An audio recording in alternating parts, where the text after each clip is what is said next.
Buenas noches, queridos hermanos. Una vez más ha llegado el día jueves, y que es el día para estudiar la palabra del Señor. Y como ustedes saben, estamos en el libro de Hechos. Hoy nos toca el pasaje del capítulo 9, desde el versículo 20 hasta el versículo 31. Así que les invito a abrir sus Biblias, ahí donde están, a abrir sus Biblias, tener a la mano lápiz y cuaderno para anotar lo que Dios hable contigo, hermano querido, hermana, que disponte, abre tu mente, abre tu corazón para recibir la palabra de Dios. Cada vez que nos encontramos frente a la palabra del Señor, en mi mente viene esa imagen de que estoy sentándome a la mesa para comer el plato que más me gusta. Ponga el plato que más le gusta ahí al frente suyo, y ya cuando tiene el plato al frente y cuando está humeando y está el olor saliendo, ya sus glándulas salivares comienzan a trabajar y, como dicen, se le hace agua a la boca por comer aquel plato que tanto le gusta. Así tiene que ser nuestra actitud hacia la palabra de Dios. Qué lindo que podamos alimentarnos, comer la palabra de Dios, como dice el apóstol Pedro en su carta, en el capítulo 3, dice que debemos desear como niños recién nacidos esa leche espiritual no adulterada, para que por ella crezcamos para salvación. Así que te invito a abrir tu Biblia, hermano, capítulo 9 de Hechos, versículo 20 hasta el 31. Dice así la palabra de Dios. Saulo predica en Damasco. Enseguida predicaba a Cristo en las sinagogas, diciendo que éste era el Hijo de Dios. Y todos los que le oían estaban atónitos y decían: ¿no es este el que asolaba en Jerusalén a los que invocaban este nombre? Y a eso vino acá, es decir, a Damasco, para llevarlos presos ante los principales sacerdotes. Pero Saulo mucho más se esforzaba y confundía a los judíos que moraban en Damasco, demostrando que Jesús era el Cristo.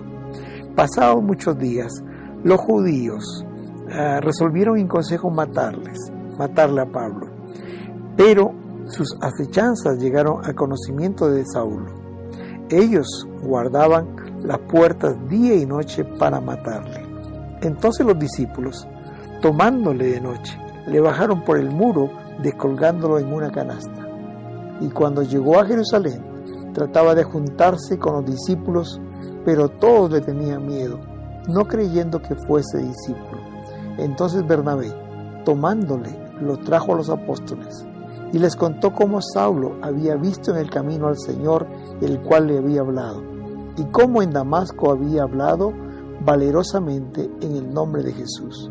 Y estaba con ellos en Jerusalén, y entraba y salía, y hablaba denodadamente en el nombre del Señor, y disputaba con los griegos, pero estos procuraban matarle. Cuando supieron esto los hermanos, le llevaron hasta Cesarea y le enviaron a Tarso. Entonces las iglesias tenían paz por toda Judea, Galilea y Samaria, y eran edificadas, andando en el temor del Señor, y se acrecentaban, fortalecidas por el Espíritu Santo. Oremos. Señor, gracias por esta porción de tu palabra santa. Ayúdanos, Señor, ahora que meditamos en ella, que reflexionamos en ella. Habla a nuestros corazones, Padre. Necesitamos escuchar tu voz. Y gracias porque siempre que venimos a ti, tú nos escuchas y nos respondes. En el nombre de Jesús. Amén. Vamos a ver que Saulo predica a Cristo en Damasco, y Saulo era un hombre valiente. El versículo 20 dice: enseguida predicaba a Cristo en las sinagogas, diciendo que éste era el Hijo de Dios. Saulo, hermanos, no esperó mucho tiempo para empezar a predicar a Cristo.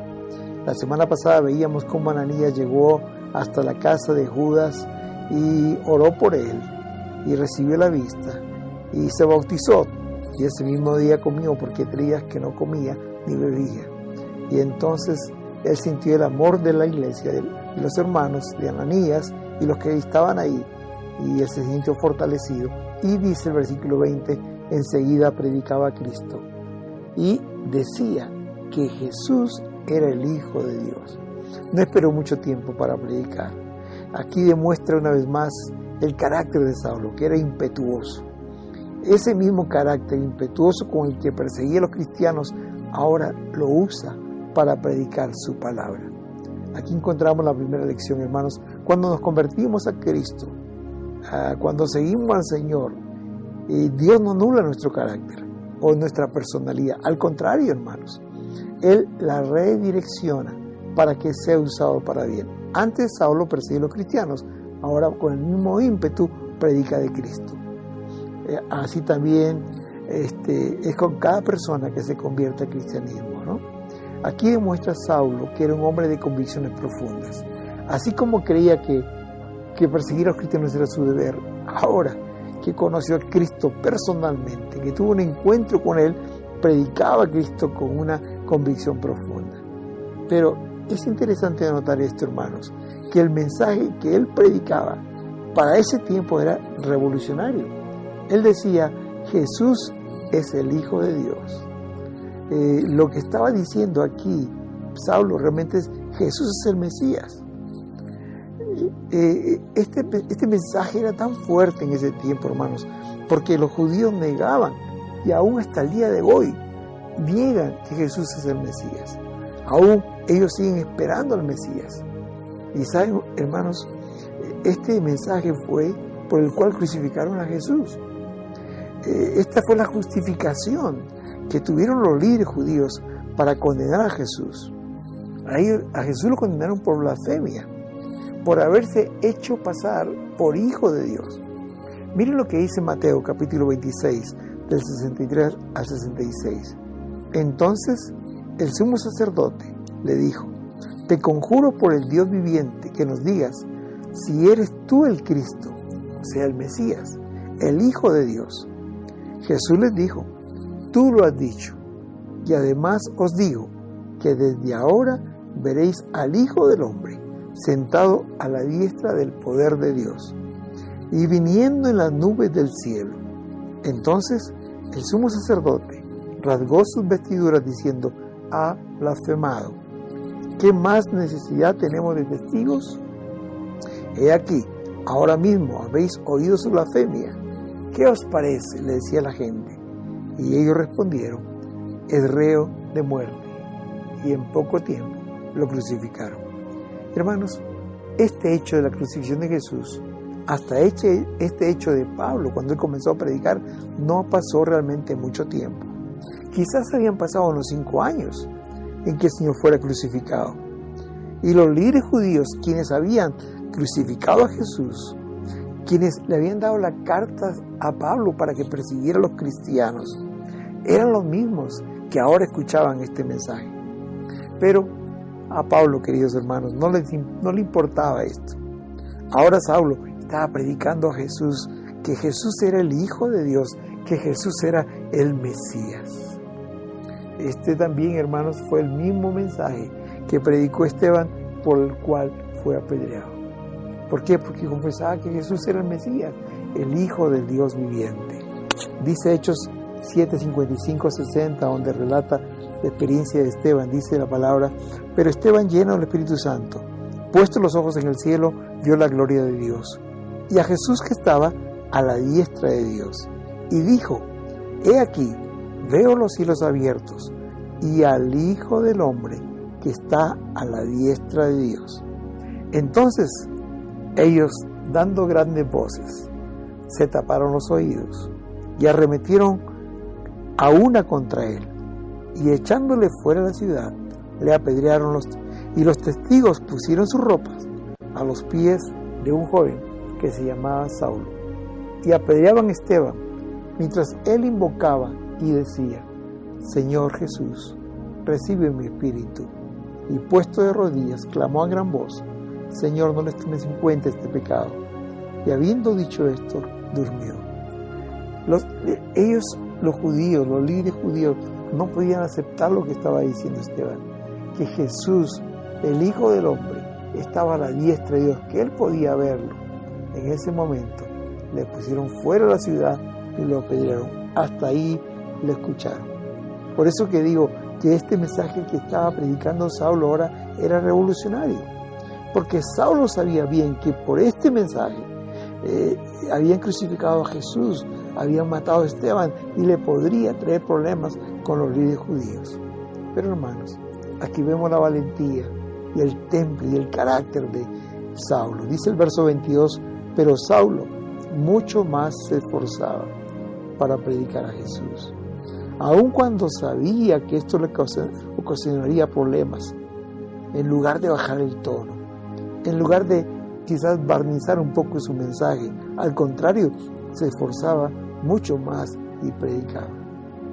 Queridos hermanos y hermanas, hoy también Dios busca hombres y mujeres valientes. Busca hombres, como dice la canción, hombres de valor, que estén dispuestos a hablar de Él sin temor. Hombres y mujeres que estén dispuestos a correr riesgos, aun si es posible arriesgar sus vidas, como lo hizo Esteban y como lo está haciendo ahora el mismo Pablo. Hay un versículo que siempre me llamó la atención, hermanos queridos, especialmente cuando recién conocí a Cristo y tenía un poco de vergüenza testificar ante mis amigos que ahora yo era un cristiano. En Mateo capítulo 10, versículos 32 y 33, el Señor nos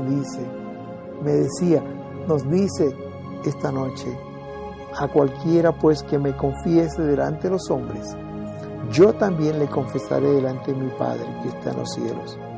Y a cualquiera que me niegue delante de los hombres, yo también le negaré delante de mi Padre que está en los cielos. ¿Confesarás tú al Señor delante de los hombres? ¿Serás tú un testigo valiente del Señor? Estoy seguro que sí. Seremos testigos valientes del Señor. En segundo lugar, veremos que Pablo, de un perseguidor, se convierte en un perseguido. Los amigos de Pablo, que antes tenía, se convirtieron ahora en sus enemigos. Y los enemigos de Pablo, a quienes perseguía, ahora eran sus amigos. El versículo 22 dice que y confundía a los judíos que moraban en Damasco, demostrando que Jesús era el Cristo. Y el versículo 21 dice, todos los que oían estaban atónitos y decían, ¿no es este el que asolaba Jerusalén? A los que invocaban este nombre. Y a eso vino acá, para llevarlos presos ante los principales sacerdotes. Hermanos, el mensaje de Pablo era un mensaje apasionado, era un mensaje de convicción, de corazón. Y este mensaje produjo dos resultados en los oídos de sus oyentes. En primer lugar, confundía a los judíos. ¿Por qué?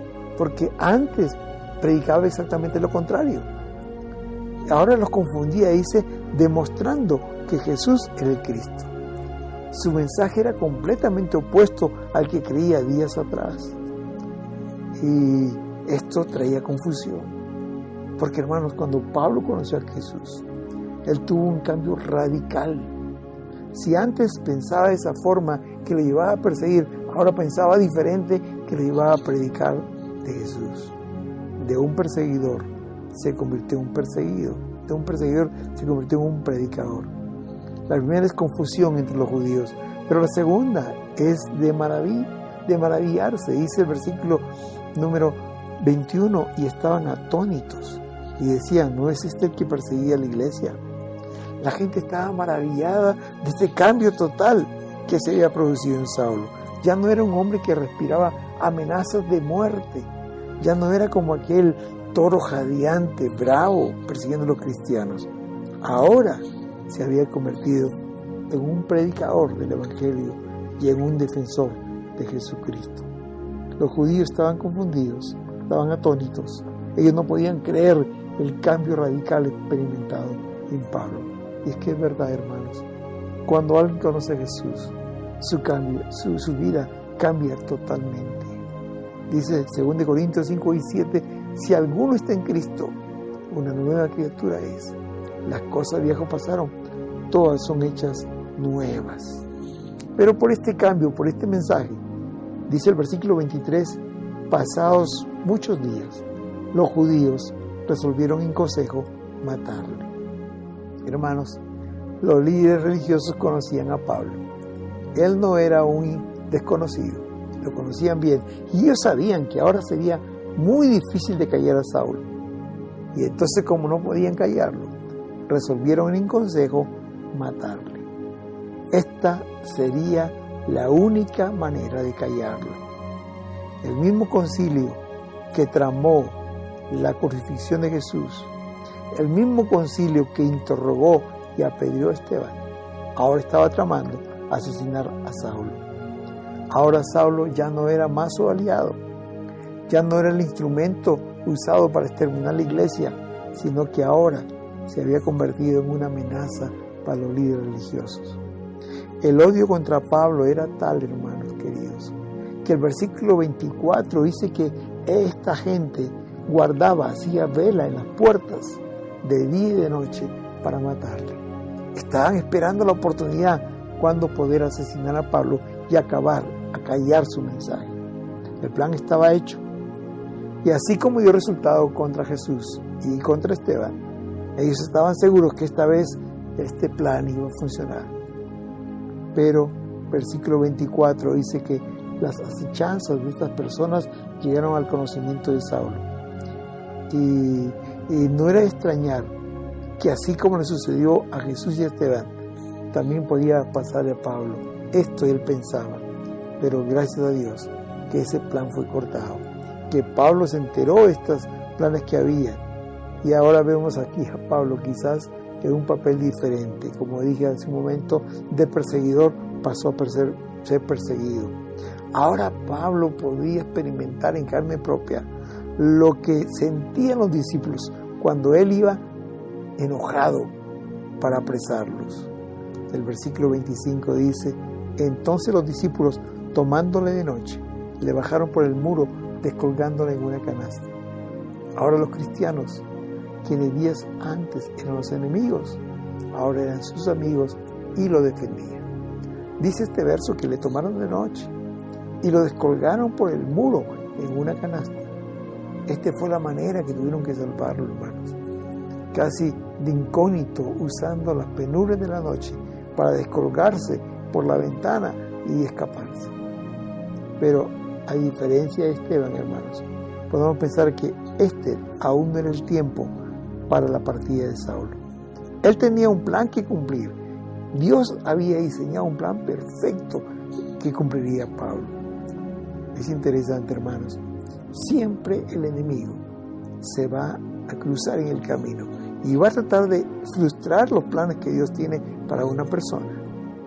¿Recuerdan en el tiempo de Jesús cuando era un niño? Herodes quiso sacar del camino a Jesús y mandó a matar a todos los niños. ¿Se acuerdan de Moisés? El faraón hizo lo mismo, dio una orden para que todos los niños varones fueran echados al río. Y así también, hermanos, ahora los judíos querían eliminar a Pablo, sacarlo del camino para que no siga predicando. Pero no lo consiguieron. Gracias a Dios que no lo consiguieron, hermanos, porque la mano del Señor estaba sobre Saulo y él fue salvado por los hermanos de la iglesia. Queridos hermanos, Satanás va a querer impedir que los planes de Dios se cumplan, pero Dios es más poderoso. Él es todopoderoso y Él hará todo lo posible para que se cumplan los planes que Él ha trazado para ti. Alguien ha dicho que el hombre es inmortal hasta que haya cumplido el propósito de Dios en la tierra. Y Pablo aún no había cumplido el propósito de Dios en esta tierra. Aún él estaba empezando su tarea y por eso Dios intervino y lo salvó. Y yo no puedo decir, hermano, que Dios envió a los judíos a intentar asesinar a Saulo. Pero sí lo que puedo decir, y estoy seguro de esto, es que en primer lugar, Dios tiene un plan, hermanos, que lo cumplirá aun cuando el hombre o Satanás intente frustrarlo. Como dice Salmo 138:8, Dios cumplirá su propósito. El plan de Dios se cumplirá aunque Satanás y las personas traten de impedirlo. Y en segundo lugar, hermanos, Dios usa lo que el hombre hace.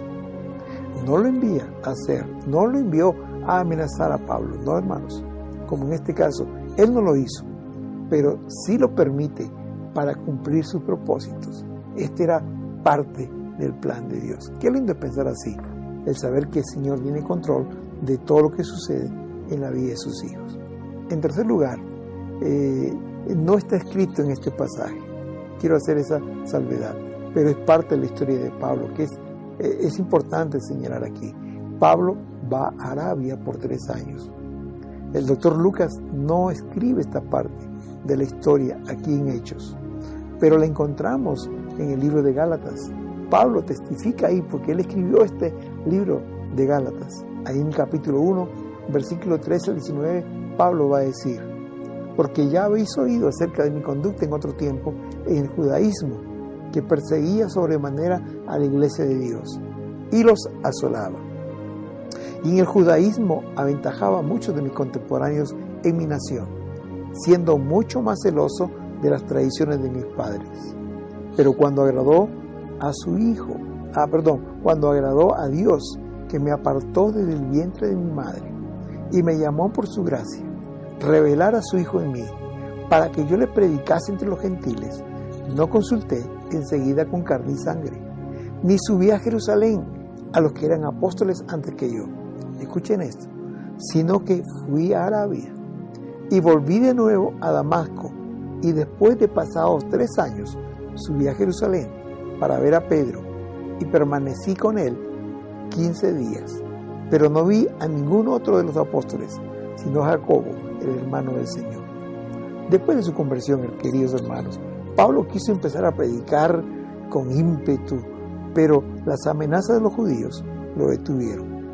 Digo yo, quizás fue Dios quien lo detuvo, porque el Señor necesitaba tener tiempo con Pablo. Y por eso que él fue llevado a Arabia, y ahí permaneció 3 años, hermanos. Pablo no había sido un discípulo del Señor. Pablo había sido al contrario, un perseguidor de los discípulos. Los 11 discípulos, a diferencia de Pablo, fueron capacitados por Jesús por 3 años. Y aun cuando Pablo era muy preparado, hermanos, él había sido educado a los pies de Gamaliel. Él conocía las escrituras por el revés y por el derecho, como decimos. Él era un doctor en leyes.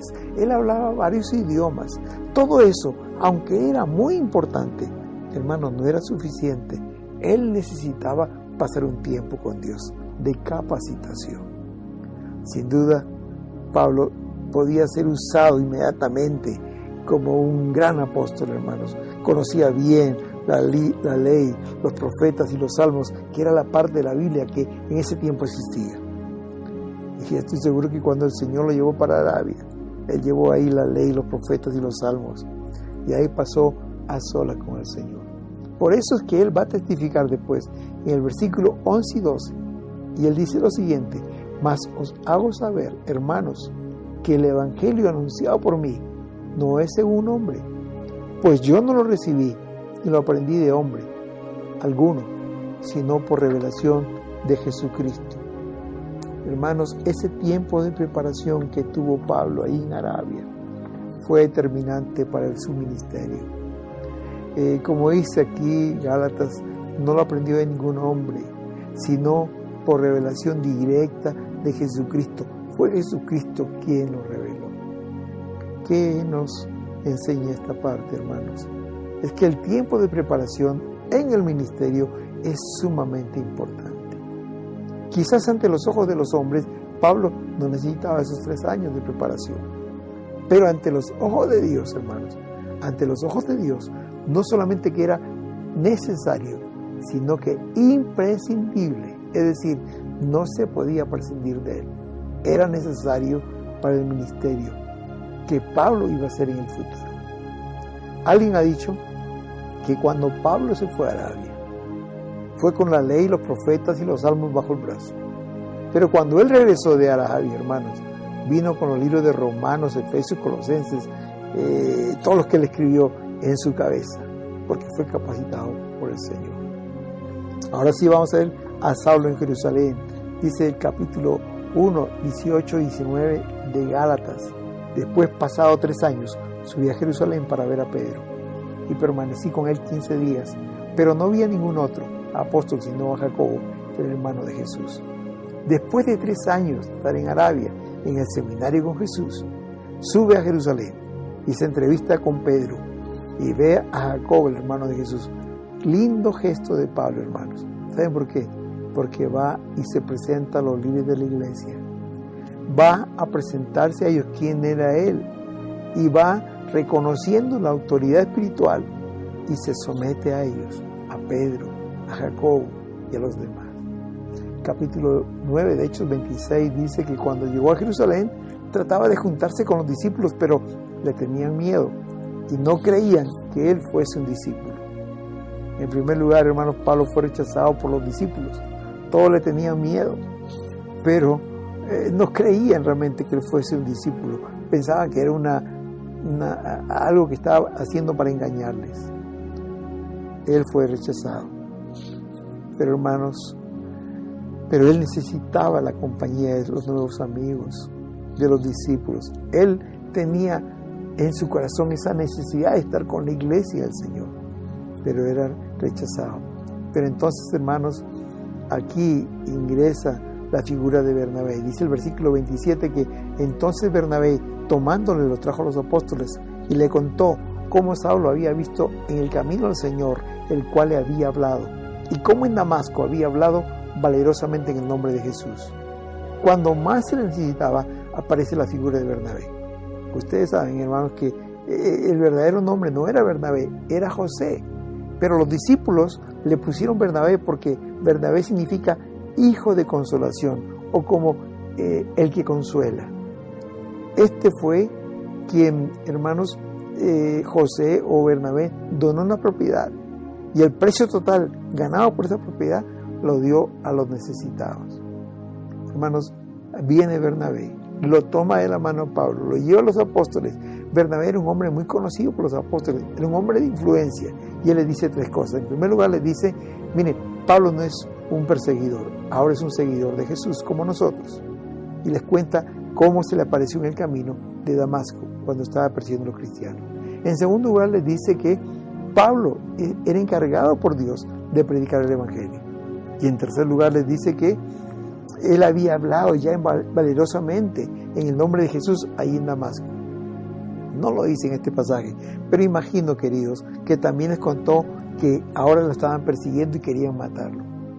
Con esa tremenda presentación, hermanos, ahora, como dice el versículo siguiente, Pablo estaba con ellos en Jerusalén y entraba y salía como quería.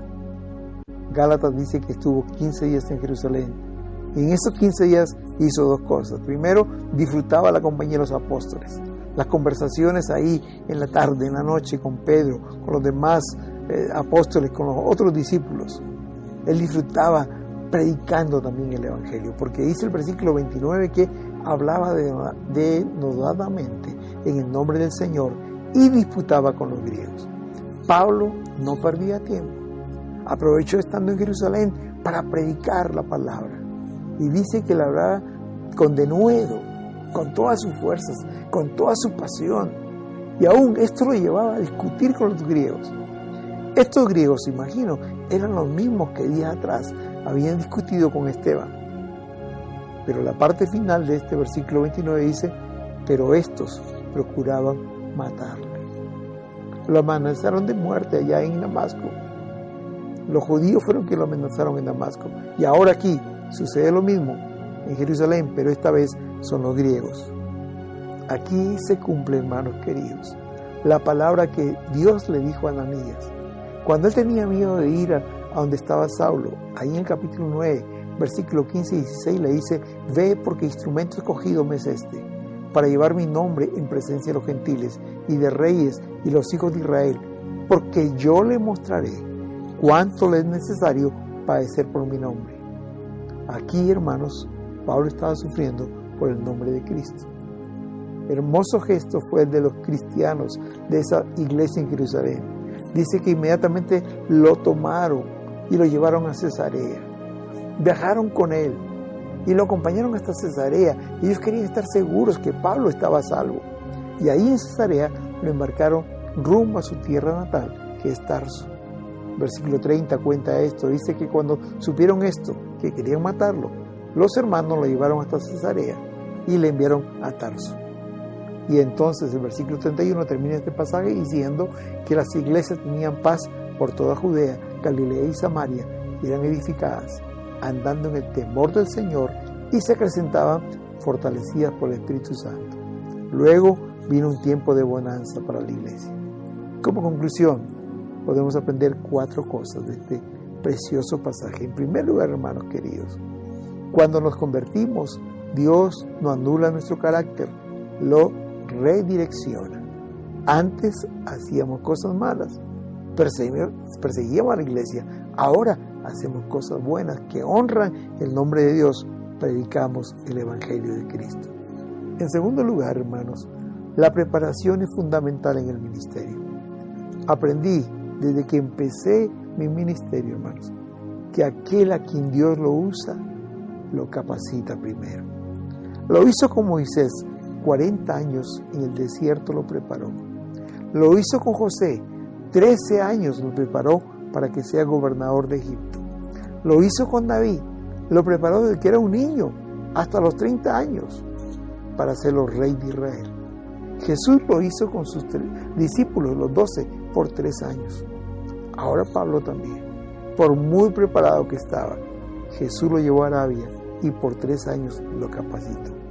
La preparación es fundamental en el ministerio, empezando conociendo la palabra de Dios. Tercero, todos tenemos un Bernabé en nuestras vidas. Gracias a Dios por aquellas personas que nos ayudaron. Al principio nos desafiaron, nos acompañaron y aún puedo decir por aquellos que Dios usó para corregirnos. Gracias a Dios por esos Bernabés. Pero hermanos, ahora nos toca ser Bernabé para otros que vienen en camino. Debemos tomarles de la mano, debemos testificar bien de ellos, ayudarles a que Dios cumpla sus propósitos en ellos. Que Dios nos ayude a cumplir bien esta tarea de Bernabé. Y en cuarto lugar, vemos una iglesia amorosa, hermanos. El gran amor de los hermanos para Pablo. Al principio, claro, tuvieron miedo, pero cuando Bernabé les contó, Pablo entraba y salía como si fuera uno de ellos. Lo defendieron, lo cuidaron, lo protegieron, lo acompañaron, lo alimentaron, lo mimaron. Gracias a Dios por esa hermosa familia llamada iglesia. Que el Señor nos ayude, queridos, para que aquel carácter que nos llevó a hacer cosas malas, ahora lo hagamos, lo usemos para darle la gloria a Dios. Hermanos, preparémonos. Cualquier oportunidad que tengamos, preparémonos y empecemos estudiando la palabra del Señor. Por ahí debe empezar nuestra preparación. Y esta reunión de los martes tiene que ser el tiempo en que usted va al restaurante a comer un plato especial del Señor para alimentarle. Hermanos, todos tuvimos un Bernabé. Ahora seamos Bernabé para otros. Apoyemos a otros que Dios está llamando al ministerio. Y hermanos, seamos esa familia amorosa que bendice, esa familia que defiende, que cuida, que protege, que acompaña a cada cristiano. Que el Señor los bendiga. Oremos. Padre amado, en esta noche, una vez más te damos gracias por tu palabra. Oh Padre, como David decía, ¿no? Es más dulce que la miel en mi paladar. Así como decía el profeta, Señor, que cuando comió la palabra era tan rica, tan agradable a sus labios, a su boca. Señor, ayúdanos a disfrutar tu palabra. Danos hambre de tu palabra, como decía el profeta en Amós 8:11, que vienen días, vienen tiempos en que no tendremos hambre de pan ni sed de agua, sino de oír tu palabra, Señor. Bendice a tu iglesia y danos ese hambre por tu palabra. Y ayúdanos, Señor, a ser bendición para otros, así como esta iglesia preciosa en Jerusalén, así como Bernabé, así como Ananías. Ayúdanos a bendecir a otros, a tocar a otros con el amor tuyo. Gracias, Padre, en el nombre de Jesús. Amén. Que el Señor te bendiga, que el Señor te dé sabiduría, que te dé conocimiento de Dios y que seas alimentado por esta palabra preciosa. El próximo jueves continuaremos con el capítulo 9, ¿verdad? Desde el versículo 32 en adelante hasta terminar este capítulo precioso. Que Dios te bendiga, que tengas un buen descanso. Amén. Amén.